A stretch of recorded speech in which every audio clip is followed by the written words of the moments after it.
Dernièrement, le collectif Stop Linky en Entre-deux-Mers et l'Union Vivre en Entre-deux-Mers ont organisé plusieurs réunions publiques sur le déploiement des nouveaux compteurs Linky par Enedis. Celle de Sallebeuf, comme les autres, Sadira Kebran, a fait le plein de citoyens venus pour au minimum se renseigner et pour beaucoup s'inquiéter sur ces implantations. L'animateur, Patrick Bellard, voit cette participation gagner en nombre et en qualité. Mais ils viennent parce qu'à force de pousser et d'entendre parler de droite, de gauche, avec des rumeurs, plus ou moins, vérifiées, les gens viennent s'informer. Là, moi j'ai vu aussi sur les dernières réunions, les personnes viennent maintenant avec documenter.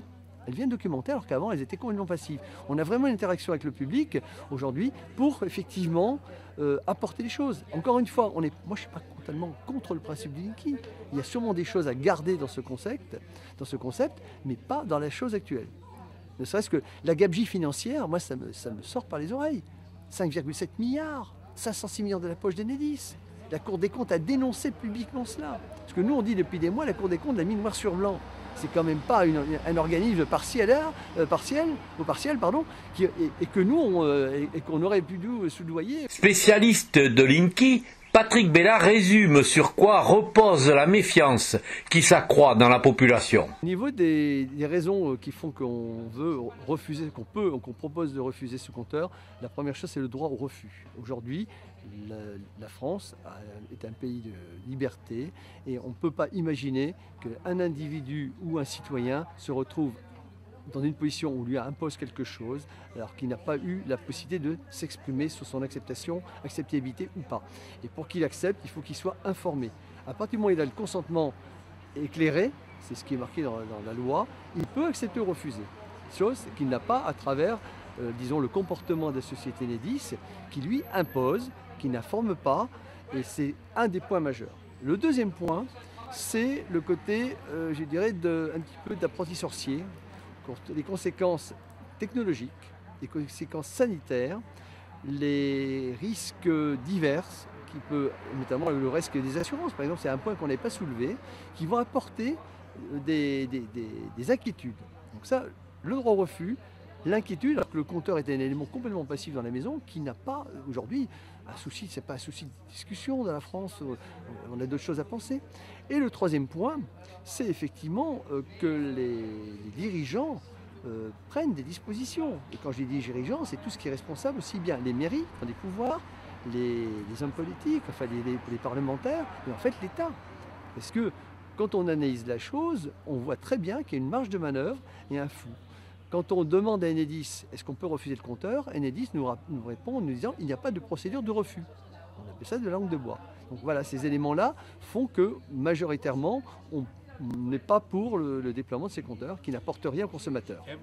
À la sortie d'une réunion riche en échanges, les participants affichent pour le mieux une grande perplexité sur plusieurs points. Je suis décidé à ne pas vouloir le compteur Linky à cause des ondes et à cause de... on a le choix, donc je choisis de ne pas le prendre. Moi, j'ai pas de conviction là-dessus. Moi, ce que je trouve pas normal, c'est qu'on nous impose des choses alors que des scientifiques nous disent qu'il y a du danger là-dessus. On a eu des témoignages de personnes qui ont des problèmes d'ondes. Aujourd'hui, je pense qu'il faut faire attention quand on impose des choses comme ça. Alors, je ne suis pas contre le modernisme, loin de là, mais je pense qu'il faut réfléchir à ce qu'on fait. On parle des ondes, des points négatifs. Bon, je trouve qu'il n'y a pas assez d'informations, il n'y a pas assez de consultation auprès de la population. Moi, pas Linky. Moi, j'ai un compteur qui fonctionne. D'abord, il est à l'intérieur de ma maison, donc déjà, ça facilite peut-être les choses. Mais moi, j'en ai marre de tous ces trucs connectés. J'en ai vraiment marre. Moi, j'ai envie d'être libre. Et puis, si j'ai envie de quelque chose, je le fais. Mais être connecté tout le temps, moi, ça ne m'intéresse pas. Et puis, je le refuse complètement. Pas du tout Linky. Ça fait un moment que j'entends parler de ça. Ça me fait très peur.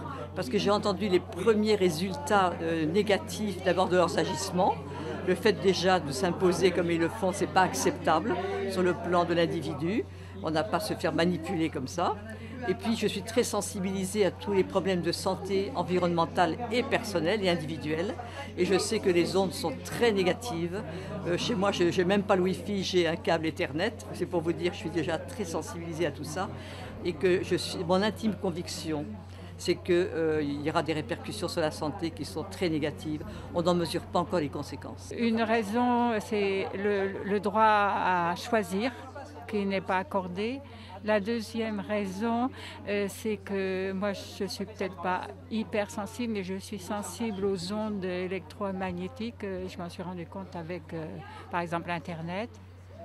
Oui, toi, et puis il y a l'immersion dans la vie privée aussi, qui est quand même quelque chose de très très important. On a l'impression que les gens réagissent alors que quelquefois ils donnent leurs coordonnées n'importe comment. Oui, c'est vrai. Quand on les force, ils ne veulent pas, voilà. Ils le donnent librement. Tout à fait. Oui, c'est un peu contradictoire. Oui. Donc, oui, mais là les données sont quand même prises, disons que sont piégées d'une part, et après, non seulement elles peuvent servir pour être revendues, donc Enedis fait un double bénéfice. Si vous souhaitez suivre l'évolution de ce dossier sous tension, un rendez-vous important et contradictoire vous est proposé. Il aura lieu le lundi 2 juillet à 18h30, salle Cabrales à Sadirac. Si vous voulez vous joindre au combat du collectif En Entre-deux-Mers, à l'initiative de la campagne de vigilance et de communication sur l'implantation du compteur Linky, voici leur adresse mail.